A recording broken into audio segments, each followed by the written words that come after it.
باہر نکل کے دیکھتے تھے یار گدھے کی آواز آتی ہے مگر گدھا نظر نہیں آتا. دن کا اجالا ہوا, پاس میں ایک جھونپڑی پہ نظر گئی.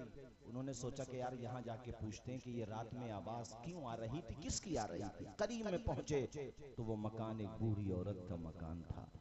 جا کر کے اس کو اپنی بات بتائی تو بوڑھی عورت کہتی ہے کہ وہ جو رات میں تم نے گدھے کے آوازیں, جو بری آوازیں سنی, وہ کسی جانور کی آواز نہیں تھی, میرے مرے ہوئے بیٹے پر عذاب ہو رہا ہے اسی کی آوازیں تھیں. اللہ, کیا مطلب کہ میرا بیٹا جس کو میں نے بڑی دعاؤں سے مانگا تھا, جب وہ سمجھدار ہو گیا بری سوسائٹی میں بیٹھنے لگا, شراب پینے لگا. پریوا میں اگر کسی سے یہ گناہ ہوا ہو یہیں توبہ کر کے جائے, زندگی کا کچھ نہیں پتا کب زندگی آپ سے بے رخی کر دے. جی جی بہت سارے لوگ دیکھے گئے کہ بڑھاپے میں توبہ کر لیں گے. یار بڑھاپے ہی نہیں آتا, موت آ جاتی ہے حضرت. امام غزالی المتوفی 505 ہجری, آپ سے سوال ہوا کہ حضرت توبہ تو بڑھاپے میں بھی قبول ہو جاتی ہے. فرمانے لگے نادان, بڑھاپا یقینی نہیں ہوتا, موت یقینی ہوتی ہے. بڑھاپے پہ توبہ کو مت ٹال, اگر بڑھاپا ہی نہیں آیا تو کیا ہوگا. کتنے جوان ہیں, میں نے ایسے جوانوں کے جنازے اٹھائے ہیں, ایسے بھینکر ایکسیڈنٹ اپنی آنکھوں سے دیکھے ہیں کہ کلیل جوان جن کے بازوؤں میں بھی طاقت تھی, جن کے سینے کی مثالیں دی جاتی تھیں, جو زمین پہ اکڑ کے چلا کرتے تھے. ہم نے ایسے لوگوں کے جنازے اٹھائے ہیں کہ ان کا بھیجا پولیتھین میں بھر کے لایا گیا تھا. اللہ, موت آ جاتی ہے جہاں گھر نہیں ہوتا, بہتوں کو تو کفن تک بھی میسر نہیں ہوتا. جی جی صحیح. بڑھاپے پہ مت ڈالو توبہ کو. اگر کسی نے شراب کا جام پی لیا ہے, اسی طرح سے اگر کسی نے جوا کھیلا ہے, سٹا لگایا ہے, اور مجھے بتایا کہ کچھ جگہوں پہ ابھی رواج ہے آپ کے علاقے میں بھی کہ شادی ہوتی ہے تو ڈیجوں کے آگے ہمارے بچے جوان ریچوں کی طرح ناچتے ہیں. یار ہم کیوں ناچ رہے ہیں, دنیا ویسے ہی بہت نچا رہی ہے ہمیں. تو یہ ہنسنے کی نہیں رونے کی بات, یہ ہنسنا سمجھ رہے ہیں آپ. آپ کو پتہ نہیں ہے کیا ہو رہا دنیا میں آج, آپ کو اندازہ نہیں ہے دنیا میں کیا ہو رہا ہے. ارے کہاں سے کہاں پہنچ گئے تم. تمہارے حجاب پہ پابندی, تمہارے مدرسوں پہ اعتراض, تمہارے اسٹیٹس پہ اعتراض, تمہارے تشخص پہ حملے, مگر پھر بھی تم اپنی بہن بیٹیوں اور بیٹوں کی شادی میں ڈیجوں کے آگے ریچوں کی طرح ناچ رہے ہو. ارے دنیا بھی اپنے ایوان میں بیٹھ کر کے وہ لوگ ہنستے ہوں گے کہ ان سے بڑا بے وقوف پوری دنیا میں کوئی نہیں ہے, ہم ان کے مارنے کی پلاننگ کر رہے ہیں اور یہ پھر بھی ڈیجوں کے آگے ریچوں کی طرح ناچ رہے ہیں. شادی نبی کی سنت ہے. کس کی سنت ہے؟ تو سنت کا رنگ نظر آنا چاہیے, شیطان کا رنگ نظر نہیں آنا چاہیے. ہمارے علاقے میں نام سنا ہوگا آپ نے امروہہ کا, جہاں ہمارے مولانا تنویر صاحب پڑھاتے. ہمارے خطے سے ایک بارات گئی تھی امروہہ, اور ایسے ایک واقعہ تحصیل سوار کا بھی ہے ضلع رامپور میں, اور وہاں اور بھی بہت ساری جگہوں کے ہیں. بارات گئی, پوری رات سونے نہیں دیا محلے والوں کو, کسی نے آواز نکالی خیریت نہیں. غریب آدمی کی تو اپنے مسلمانوں میں بھی کہاں قدر ہوتی ہے, جو کمزور ہوتا اس کی سنوائی کہاں ہوتی ہے, طاقتور کی سنوائی ہو رہی ہے. ایسا مت کرو. امام حسین کا پیغام یہ ہے کہ صبر والوں کا محبت سے کلائی تھام لو, ان کا ساتھ دے دو, حسن اخلاق کی انمول نشانی دے دو, غم کے ٹھہرے ہوئے دریا کو روانی دے دو. تم حسینی ہو تو احسان کے مشکیزے سے کوئی دشمن بھی اگر مانگے تو پانی دے دو. سبحان اللہ سبحان اللہ, بے شک. وہ بارات گئی, پوری رات طوفان بدتمیزی. جب بارات گئی تو اس میں بھی ناچتے ہوئے جا رہے تھے. ایسا بھینکر ایکسیڈنٹ ہوا کہ دولہا کا بھیجا بھی سلامت نہیں رہا تھا میرے ساتھیوں. اس لیے میں نے تم سے کہا ہے, جوانی اس کو دیوانی مت بناؤ. قیامت میں اللہ پاک تمہیں اپنے دربار میں ہٹنے نہیں دے گا جب تک اس بات کا جواب نہیں لے لے گا. بتاؤ جوانی گزاری کہاں ہے تم نے, بتاؤ جوانی کہاں گزاری ہے. بہت سارے لوگوں سے جواب نہیں دیا جائے گا, مگر ہاں کچھ جوان ہوں گے جو کہیں گے مالک جوانی ہم نے جلسوں میں گزاری ہے، تیرے نبی کا ذکر سننے میں گزاری ہے، اے میرے مالک جوانی ہم نے سجدوں میں گزاری ہے، تہجد کی نمازوں میں گزاری ہے، قرآن کی تلاوت میں گزاری ہے۔ مچل کے بولو ذرا زور سے سبحان اللہ، اور مچل کے بولو سبحان اللہ۔ وہ جوان ماں کا نافرمان ہو گیا، بری سوسائٹی میں بیٹھنے لگا۔ ہم نے تم سے کہا تھا تم بھی اگر بری سوسائٹی میں بیٹھتے ہو چھوڑ دو بری سوسائٹی، اچھے لوگوں میں بیٹھا کرو، علماء کے پاس بیٹھا کرو، اپنے اماموں کے پاس بیٹھا کرو، اپنے ماں باپ کے پاس بیٹھا کرو۔ او یار بری سوسائٹی میں بیٹھے گا برا بن جائے گا، اچھوں میں بیٹھے گا انشاءاللہ اچھا بن جائے گا۔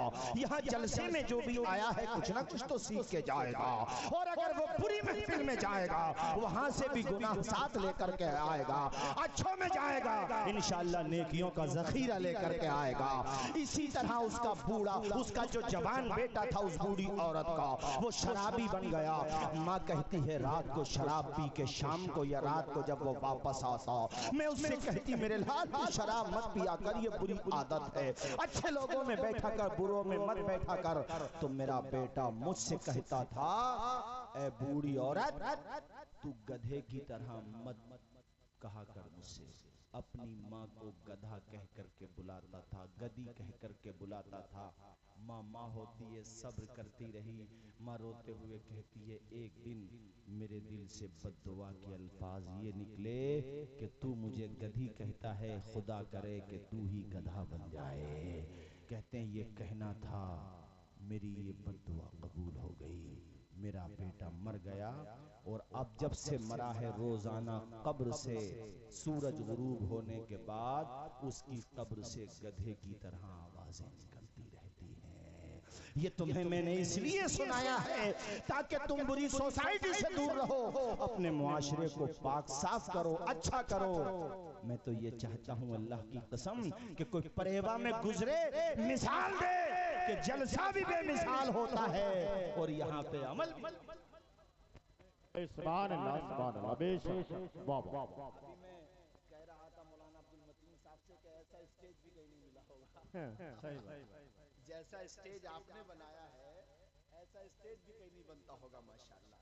اللہ کرے آپ شاد و آباد رہیں، ذرا زور سے بولیں سبحان اللہ، اور اونچا بولیے نا سبحان اللہ۔ بس بھائیو جاتے ہوئے یہ بات اور کہوں گا کہ کربلا کی داستان ہمیں صبر کرنا سکھاتی ہے۔ اونچا بولیے کیا سکھاتی ہے؟ زور سے صبر کرنا۔ آپ کے بیٹے امام زین العابدین کی یہ بات سناؤں کہ امام زین العابدین کا جب انتقال ہو گیا اور ان کو نہلانے کے لیے غسال نے جب تخت پر، تو آپ کی پشت پر اور کاندھوں پر نشانات پائے گئے، وزن اٹھانے کے نشانات۔ غسال کو بڑی تعجب، اس پہ بڑی حیرت ہوئی۔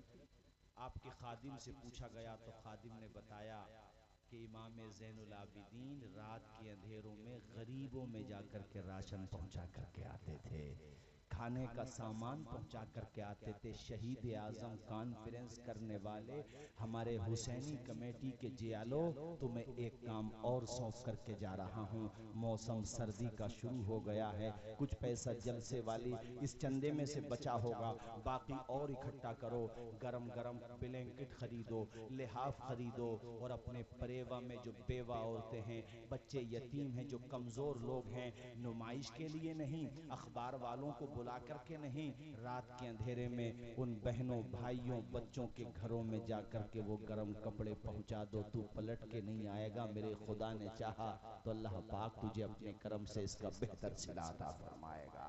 چونکہ امام زین العابدین نے یہ سبق دیا ہے، حضرت امام ذہبی نے سیر اعلام النبلاء کے اندر لکھا ہے، ایسے گھرانے جن گھرانوں کا خرچہ امام زین العابدین کی امداد سے چلتا تھا، وہ 1 2 گھر 10-20 گھرانے نہیں تھے، مولانا تنویر صاحب وہ 30-40 گھرانے نہیں تھے، آپ نے لکھا ہے پورے کے پورے 100 گھرانے تھے، جن گھرانوں کا خرچہ امام زین العابدین کی مدد سے چلا کرتا تھا۔ تو تم اگر ماننے والے ہو تو نعرہ لگانا اپنی جگہ ہے، مگر کردار اپنانا بھی تو اپنی جگہ ہے۔ اپنے پڑوسیوں کا خیال کرو، کوئی پڑوسی بھوکا تو نہیں سو رہا ہے، کسی پڑوسی کے بچے کی فیس جمع ہونے سے تو نہیں رہ گئی ہے، کسی پڑوسی کو کوئی پریشانی تو نہیں ہے۔ 4 مصرے سنتے چلو میرے بھائیوں، اور یہ 4 مصرے مجھے یاد آ رہے ہیں، یہ 4 مصرے سنو میرے بھائیوں کہ یہ 4 مصرے بلکہ میں تو کہتا ہوں اپنے ذہن کی ڈائری پر نوٹ کر کے لے جاؤ کہ اپنے پڑوسی کو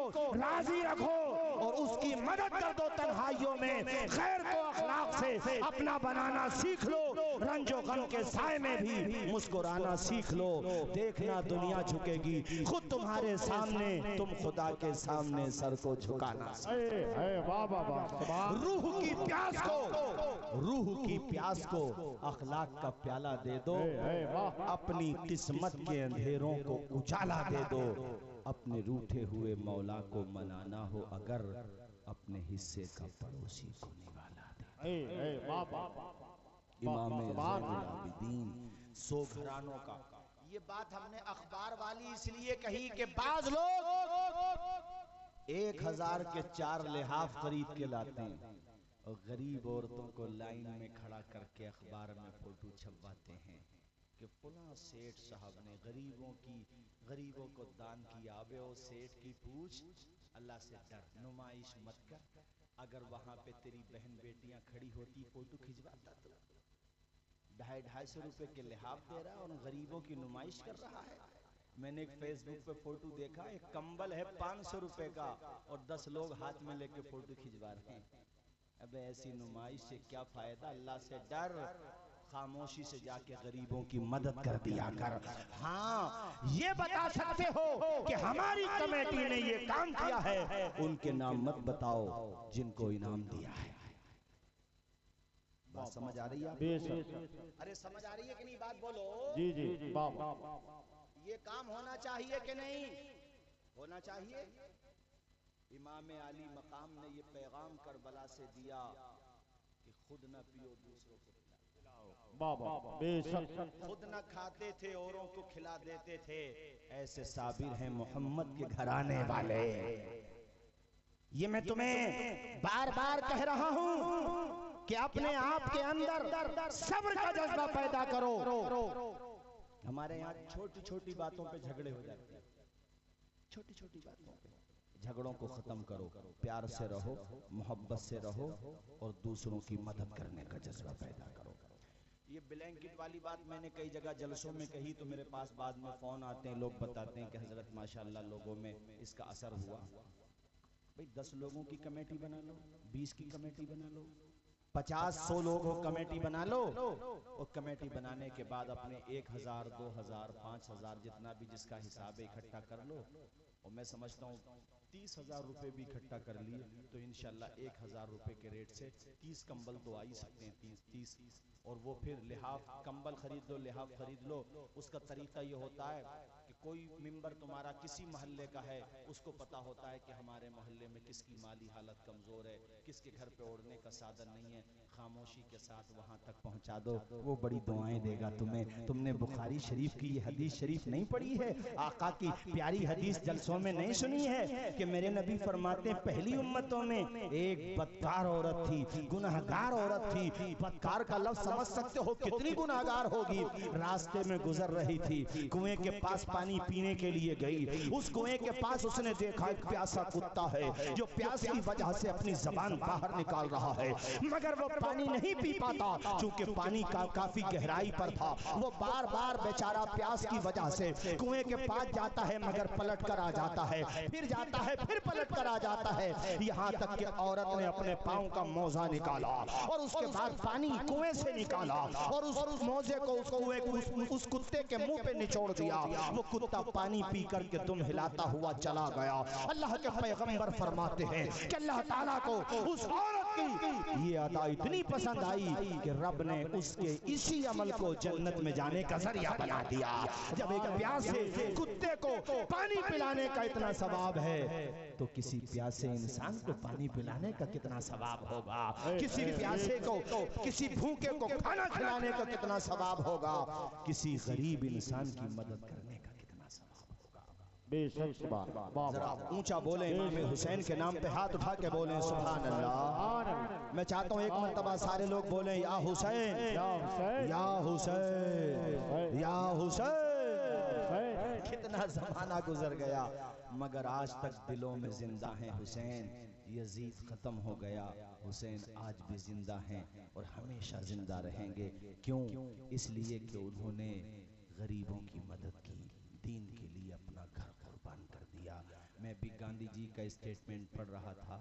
گاندھی جی نے کہا تھا میرے پاس امام حسین کے جیسے 72 جانثار ساتھی تھے, ایسے ہی ساتھی اگر مجھے بھی مل جائیں 24 گھنٹے نہیں لگیں گے, بھارت کو انگریزوں سے آزاد کرا لوں گا. وہ حسین, یہ مت سوچنا کہ حضرت مہینہ نکل گیا تو یہ شہید اعظم کانفرنس کیوں ہوئی ہے. ہماری نظر میں ہر مہینہ حسین کا ہے, ہر دن حسین کا ہے, ہر لمحہ حسین کا ہے. ہم تو نماز پڑھتے ہیں تو دعا درود آل نبی پر پڑھتے ہیں. ارے امام حسن اور حسین کیا شان بیان کروں, مگر میں نے خاص طور پہ یہ حصہ ان کی زندگی سے اس لیے کوڈ کیا تاکہ تم اپنے اندر نرمی پیدا کرو, غریبوں کی محبت پیدا کرو, یتیموں کا پیار پیدا کرو. اس گھر نے یتیموں پہ شفقت کرنا سکھایا ہے.